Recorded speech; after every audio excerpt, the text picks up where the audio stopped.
যারা নামাজি তাদের বেশিরভাগ হলো মুনাফিক, তারপরে বেশিরভাগ হলো মাজার পূজারী, না হলে পীর পূজারী, না হলে কবর পূজারী, না হলে মূর্তি পূজারী।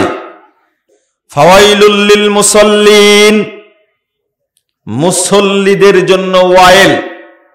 ওয়াইল মানে কি? হ্যাঁ, ওয়াইল মানে জাহান্নাম, দুজক। সত্যি? হ্যাঁ, ওয়াইল নামাজি ফাওয়াইলুল মুসাল্লিন, আমি তো বললাম। বলেন ওয়াইল মানে কি? জাহান্নাম, তাই না? তার মানে আজকে ওয়াইল শিখাই দেয় আপনাদেরকে, ওয়াইলটা শিখায় আজকে।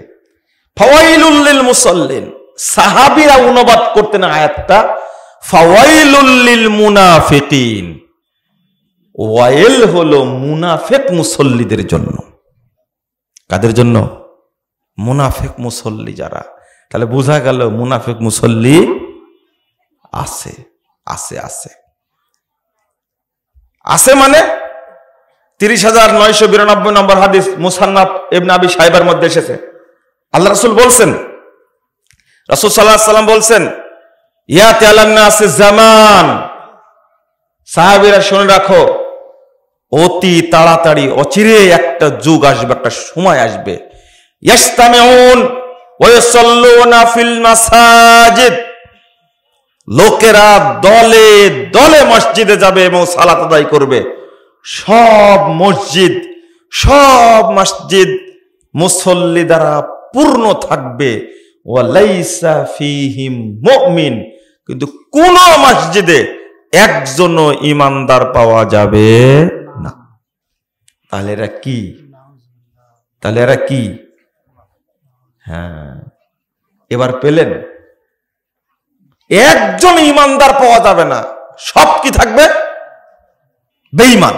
আমি বেঈমান বলতে সরাসরি মুনাফিক বলবো না, তবে যেহেতু হাদিসটা আসছে সালাত সংক্রান্ত, তো মুনাফিকের পাল্লাটাই বেশি। আর আরেকটা হলো মুশরিক। আর একটা কি?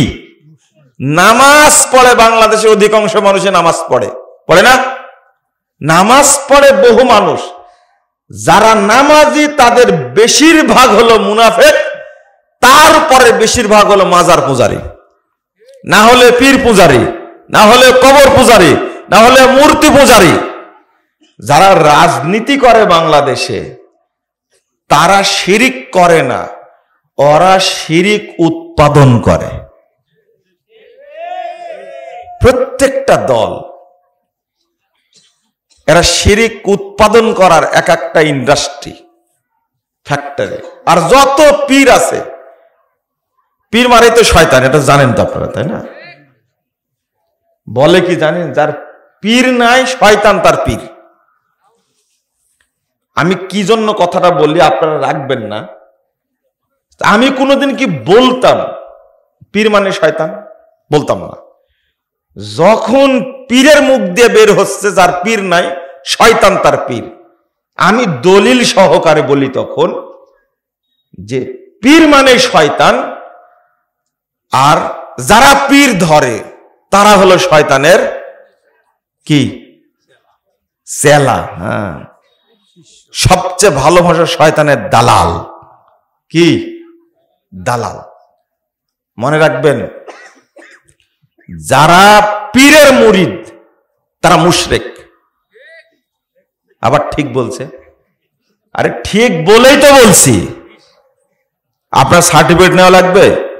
চুপ করে বসে শুনে সার্টিফিকেট নেওয়ার দরকার নাই। আমি যেটা বলি আলহামদুলিল্লাহ বুঝেই বলার চেষ্টা করি, সঠিক তাই বলি। যারা পীরের মুরিদ তারা কি? দালাল তো বললাম, পরেরটা বলেন, তারা মুশরিক। আপনি চিন্তা করতে পারছেন, মুরিদরা পীরের পায়খানা খাও জায়েজ মনে করে, পানের পিক খায়। পিক বুঝেন? পানের পিক, পানের সুবড়া। 31 বছরের মুরিদ বলছে, এই ছোট বাটি নিয়ে অপেক্ষা করতাম, যে যত তাড়াতাড়ি পানের পিক খেতে পারবে তার অসুখ তাড়াতাড়ি ভালো হয়ে যাবে। আস্তাগফিরুল্লাহ। বলেন তো, পীরের পেশাব পায়খানা খাওয়া, পীরের রক্ত খাওয়া, পিক খাওয়া, এই সুন্নাত কখন থেকে জারি হয়েছে জানেন এটা আপনারা? এটা জানেন না আপনারা। এই মানসুর হাল্লাজ এক বদমাশ ছিল না, নাম শুনেছেন? এই মানসুর হাল্লাজের পেশাব পায়খানা বোতলে রেখে দেওয়া হতো, যার যেমন অসুখ সেই পেশাব পায়খানা বিতরণ করে খেলেই ভালো হয়ে যেত আর কি। সি সি সি, নাউজুবিল্লাহ নাউজুবিল্লাহ। ওই সংস্কৃতি বাংলাদেশ চালু করেছে এই পীরেরা।